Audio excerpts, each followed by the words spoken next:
6 August रोजी राज्यातील कोणत्या जिल्ह्यात पाऊस होईल पाहूयात. नमस्कार, तुम्ही पाहतात हवामान अंदाज आणि बातम्या. मी किरण वाघमोडे. आज 5 ऑगस्ट आहे आणि जो कालचा अंदाज होता त्याप्रमाणे कोकण घाटात मध्यम ते काही ठिकाणी मुसळधार सरी बरसल्या. त्यानंतर अपेक्षितप्रमाणे लातूर, नांदेडच्या काही भागामध्ये पाऊस पडला. सोलापूरच्या दक्षिण भागाच्या आसपास पाऊस झाला. उत्तरेकडे पाऊस झाला पण हलकाच होता. छत्रपती संभाजीनगर, जालन्याच्या आसपासच्या भागामध्ये सुद्धा पावसाच्या नोंद झाल्या. अमरावतीकडे पण पाऊस झाला पण हलका होता. त्यानंतर पूर्व विदर्भात अपेक्षेप्रमाणे मध्यम ते जोरदार सरी बरसल्या आणि राज्याच्या इतर ठिकाणी हलक्या किंवा हलक्या मध्यमच सरी पाहायला मिळालेल्या आहेत. यानंतर आत्ताची जर स्थिती पाहिली तर मान्सूनचा आस असलेला कमजोर हा उत्तर भारतापासून इकडे विस्तारलेला आहे आणि त्याच्या आसपासच जे पाऊस आहे तो पडतोय. त्यामुळे राज्यातील पावसाचा जोर कमी झाला पण काही ठिकाणी अजूनही पावसाच्या सरी बरसत आहेत.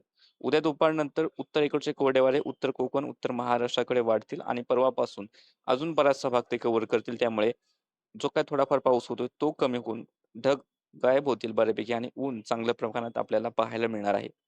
सध्या जर आपण पाहिलं सॅटेलाइट इमेजमध्ये तर थोडेफार धाराशिव आणि त्याला लागून सोलापूरचा भाग आहे. बार्शीच्या आसपास त्या ठिकाणी पावसाचा ढग दिसतोय.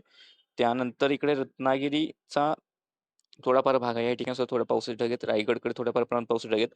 नाशिक घाटापासून कोल्हापूर घाट हलक्या मध्यम सरी काही ठिकाणी असतील. जळगावचे थोडेसे दक्षिणेकडील भाग या ठिकाणी सुद्धा थोडेसे पावसाचे ढग आहेत. पण आत्ता खूप मोठ्या पाऊस देणारे ढग राज्यात दिसत नाहीत. क्वचित एक दुसऱ्या ठिकाणी हलका-फुलकाच पाऊस होतोय. रात्री सुद्धा कोकण घाटाच्या आसपास मध्यम एखाद्या ठिकाणी थोडासा जोरदार पाऊस होईल. जास्त मोठ्या पावसाची शक्यता नाही. आणि राज्याच्या इतर ठिकाणी मोठा पावसाचा अंदाज नाही. एखाद्या ठिकाणी थोड्याशा सरी बरसतील. विशेष काही पावसाचा धोका रात्रीसाठी नाही. उद्याचा जर आपण अंदाज पाहिला तर उद्या दक्षिण कोकणात रत्नागिरी, रायगड पासचा जो पूर्वेकडील भाग असेल, सिंधुदुर्ग पूर्वेकडील भाग, पुणे घाटापासून सातारा घाट, कोल्हापूर घाट, मध्यम तर काही ठिकाणी मुसळधार, उत्तरेकडील भाग आहे ठाणे, पालघर, नाशिकच्या आसपास मध्यम ते काही ठिकाणी थोडासा जोरदार अपेक्षित आहे. मुंबई शहर, उपनगर, पालघरच्या आसपास हलक्या मध्यम सरी राहतील. रायगड, रत्नागिरी, सिंधुदुर्ग मध्यम सरींची शक्यता किनारपट्टीला दिसते. त्यानंतर मध्य महाराष्ट्राचा पश्चिमेकडील भाग आहे पुणे, सातारा, कोल्हापूर. हलक्या मध्यम मान्सून सरी राहतील. उत्तरेकडचा भाग आहे नाशिकच्या आसपास या ठिकाणी सुद्धा पश्चिम भागामध्ये हलक्या मध्यम सरी राहतील आणि तो सुद्धा पाऊस दुपारनंतर किंवा सायंकाळपासून या ठिकाणचा संपलेला पाहायला मिळेल किंवा बऱ्यापैकी कोरडं वातावरण या ठिकाणी झालेलं दिसेल. या व्यतिरिक्त राज्याच्या अंतर्गत भागात मात्र मराठवाड्यातील जालना, बीडचे थोडेफार पूर्वेकडील भाग लगत होती. सोलापूरचे पूर्वेकडील भाग धाराशिवपासून ते नांदेड, लातूर, परभणी, हिंगोली, वाशिम, अकोला, अमरावती, वर्धा, नागपूर, भंडारा, गोंदिया, गडचिरोली, चंद्रपूर या भागामध्ये विखुरलेल्या स्वरूपात सगळीकडे नाही मात्र काही भागामध्ये थोडाफार गडगडाट किंवा बिना गर्जनेच्या थोड्याफार प्रमाणात पावसाच्या सरी बरसतील. मध्यम किंवा एखाद्या ठिकाणी थोडीशी जोरदार सरी राहील. मोठ्या क्षेत्रावरती मात्र हा पाऊस नसेल. या व्यतिरिक्त हा जो मधला भाग आहे मध्य महाराष्ट्राचा क्वचित एक दुसऱ्या हलक्या मध्यम सरी आल्या तर येतील.